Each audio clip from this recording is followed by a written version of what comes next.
Dragon Ball Super Episode 77 officially started the much anticipated Universal Survival Arc. With this, we also got the second intro of the series.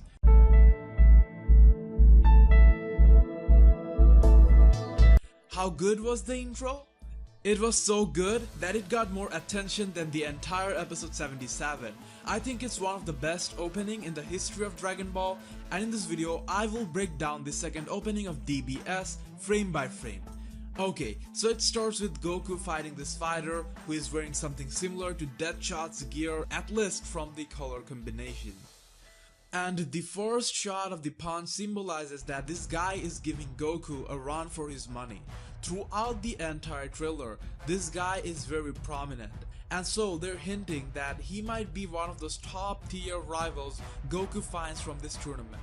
Like Hit was the new found from the last tournament, this guy will be pushing Goku to his limits for sure, as we see Goku going Super Saiyan Blue against him.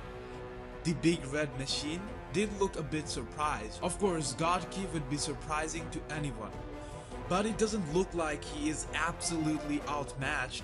I have a feeling that the fans will love his fighting. He kind of looks like the type who can adapt to different styles easily.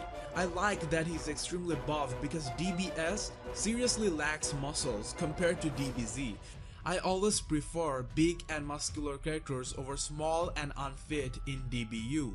This uniform-like thing he's wearing looks quite similar to the ones we see the characters wear in the Incredible movie. What I like about this, let's call him the Red Warrior for now, he looks very refreshing.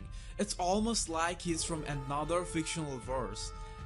Like, see this attacks. He uses this one-handed beam to counter Goku's Kamehameha, and from what we see, it looks equally compelling, and perhaps can be used faster than a Kamehameha. This Ki Clash looked badass. I'm hoping to see more attacks like this from him. And this is the beauty of introducing so many new universes. It's going to add a new level to the Dragon Ball style of action.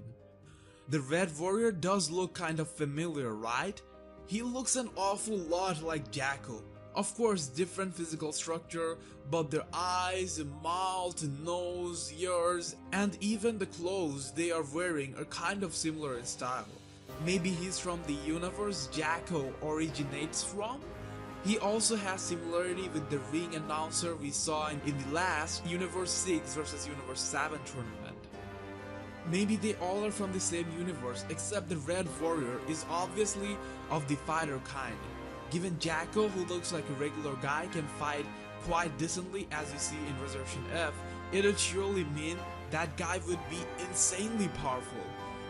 Another thing, in the first Universal Survival Arc trailer, the Clown God got everyone's attention, and besides them was standing a black hooded mystery guy. We could only see his hands with gloves, a little bit of his face, and from that we can find similarities with the Red Warrior. Similar gloves, skin tone, nose and mouth. From this shot, you would say he looks a bit small to be that guy. Interestingly, in the episode 78 preview, they changed some things. He got a larger cloak, his physical structure also seems wider, but they have covered up his hands and mouth that we are using to identify him, maybe because it was getting obvious, but the size now matches better. The real question is why he would be there. It doesn't matter how strong he is or if he is the lead or whatever the fuck, because in that case, wouldn't every universe have one like him? To be there, he should have a connection with the gods, unless the shot was cut from a different moment where everyone took one lead character like that. This is a big problem with the theory that the Red Warrior is the Man in Black. I'm eager to know how they justify it. Do comment below what you think about this one. Now, about this stage. Primarily when we saw this stage first from the manga scan, many bitches were whining that it looks boring AF. But now, as you can see in the animated version, it looks quite good. It blends very well with what looks very fast-paced and dark action. Besides from what we know till now, at least primarily, we will have team battles instead of one-on-one. Given if all 12 universes fight and there are 120 fighters, this would really be a necessity. The stage, as you see, is not all. As you can see in this shot of Goku versus the Red Warrior, the stadium looks like it's spinning. We see it moving in one scene too, and there's a pole in the middle, and we don't know what the tournament rule of winning would be though. Gravity might be a factor too, maybe to keep the fights in control, the gravity will be higher. The way the battlefield is structured, that might be possible. In this scene, we see Vegeta training in the gravity chamber with extra weights on. Maybe the gravity will be announced soon, and thus Vegeta is taking it to the next level. If you don't know already, there would be a pre-tournament match as Omni King wants to see U7 fight. Gohan looks serious in this shot. He is with Piccolo and must have trained. And am I the only one who would pay to not see that jacket ever again? Will Gohan's training with Piccolo be enough? I really do think Piccolo is the perfect trainer for Gohan, and that he should keep training with him. But with the destructive tournament ahead, I believe it would be cool if he learned a few new things from Whis and then continue training with Piccolo. Gohan looks like he's transforming into his mystic form, and then there's this blue sparkle. This could be hinting a new transformation. Even though many fans want to see Gohan go Super Saiyan Blue, I think he should get something unique. Maybe he could advance with his mystic form further. In that case, another visit to the Kaioshin realm wouldn't be that bad. Let's not forget, the mystic form is also extremely powerful. Gohan is said to be the strongest non-fused character in Dragon Ball Z for that. I liked how in the first arc, they gave Trunks a Super Saiyan plus SSB combo instead of giving him the SSB form right away. And we need new forms, not something we have already seen like SSB. I loved all the transitions in this opening. I don't think any other opening ever got so much editing.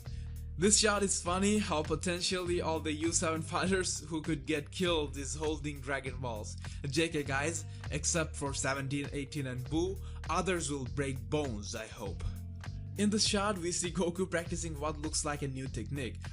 Over the last 2 episodes, Goku learned a lot of new attacks, or I feel he has developed many. Like in his last encounter against Hit at Earth, he was able to mimic Hit's invisible key attacks to some extent, and obviously he figured out how to dodge it.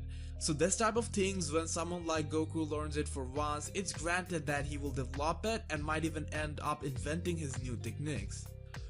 That is what matters most to me. A new set of new attacks for Goku, hoping to get the best surprise from the best there. I have talked about this scene before. Omni King's highlighted by blue and red color. The Great Priest is in the middle. This could potentially be highlighting that something is wrong with the future Omni King and that he might be evil. Also, the fact that the Great Priest might have a major role in this arc. In this shot, we got a good look at 8 new gods of destruction. The Elephant Ganesh god of destruction, then the android logo, the clown, the female, the fox, the birdish god, and then we have the smallest of them all. But if you know the laws of DBU, he could potentially be the strongest. And if you were thinking who this lizard looking guy is, he is also a god of destruction.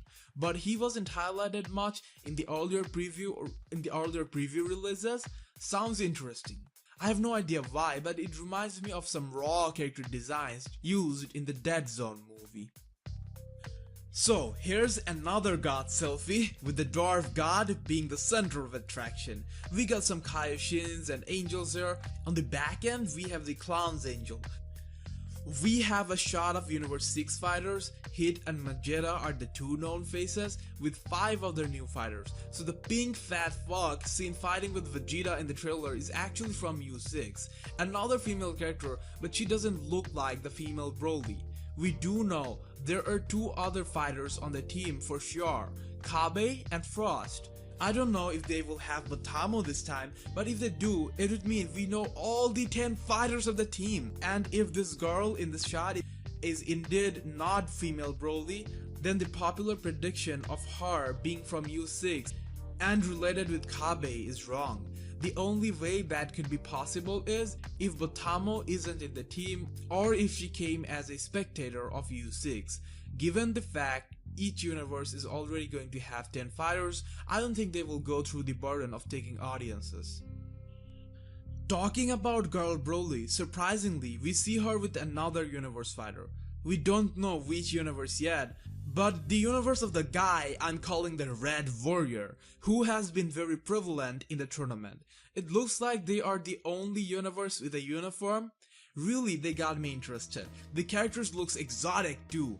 This guy reminds me of General Tao. This has got a lot of attention. The character on the absolute left looks absolutely like Beerus. You can tell he's not, but they are from the same race apparently.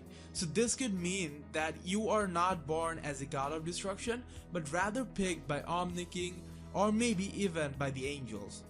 As Whis did pick up Vegeta to train so that he could become a god of destruction.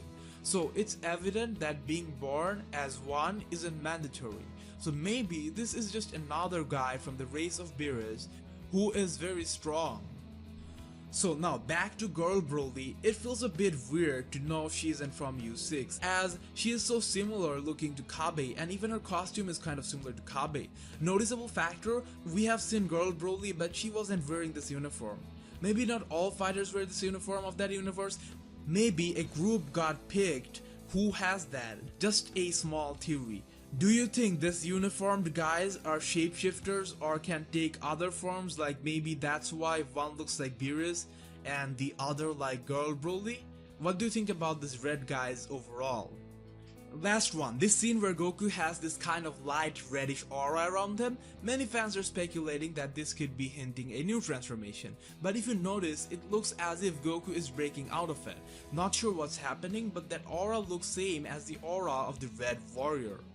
Could it be one of those moments when Goku mocks the opponent by kind of countering them with their own moves?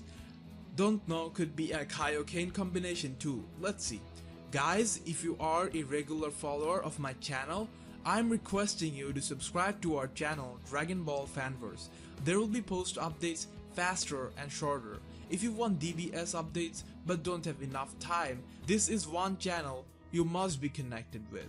You can also find Dragon Ball Fanverse on Facebook simply by searching for it. See you in the next Dragon Ball Super video.